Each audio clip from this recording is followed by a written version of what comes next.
Have you ever tried to bring in outside management and how did it go? This is the Anthony S. You're on alone. That was a question from yesterday. That's the question we'll be talking about today, and I will give tomorrow's question at the end of this one. Now, for me, I will give a story of even more micro than that. I had someone come from a different department into our department. So they had some knowledge of the culture, some knowledge of the organization, and they showed good numbers in their previous group. Unfortunately, where they came from compared to where we were, uh, our department required a high amount of knowledge in the department itself. And there was someone in a position that very much deserved a management role. I don't know why they didn't get it, to be frank. I think it was a political move on someone else's part. Because the reality is, that person was teaching, he was a teacher of individuals in the department, my department, and the person that got the manager position was someone from customer service. And we were doing transactions, important transactions. So, my experience, my intuition, what I've seen work, what I have not seen work, is always hire internally if you can. I understand bringing in someone new, a new set of eyes occasionally at a higher level. But I also understand that when you do that, your team looks at you strangely, as in, oh, so even if we work hard, we still might not get promoted here. We might be stuck in our positions.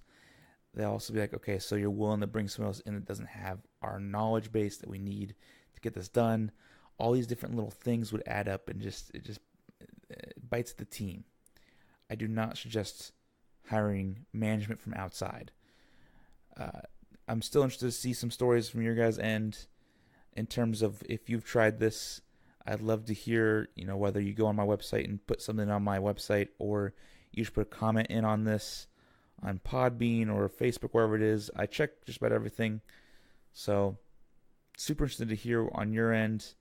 Once again, we'll go over a couple of negatives, positives. I did write an article about this on my website. It'll go to LinkedIn, it'll go to Facebook. There's positives, obviously, from hiring outside. They will have different set of eyes, different focal point in which they'll come to solve problems, and that's good. But at the same time, they're not introduced. They don't know the culture yet. The learning curve's gonna be longer. It's gonna be longer to train them, versus someone that's inside, a technician that already knows the process, that already knows the culture, already knows the people. And for me personally, all I have to do is train them on leadership skills. That's something that I'm good at. That's something that I can teach well.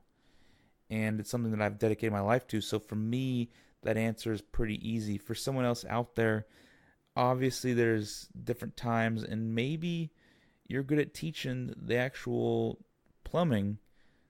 You just need someone that's a good leader, because you don't know how to teach a leader, and that's totally good. It's totally a way to do business. So there's definitely no right answer on either that side, and I give a story that fits my dialogue, my agenda. But I'm sure there's stories the other direction. You just gotta really know who you are as a leader and know what you're looking for. What's gonna be the question of the day for tomorrow? The question of the day for tomorrow is, what was the one time? How often do you say no? We'll make that the question. How often do you say no? And that's a good one, especially as a manager. We'll talk about it from that angle tomorrow. It's the Anthony S. You're alone. Talk to you all soon.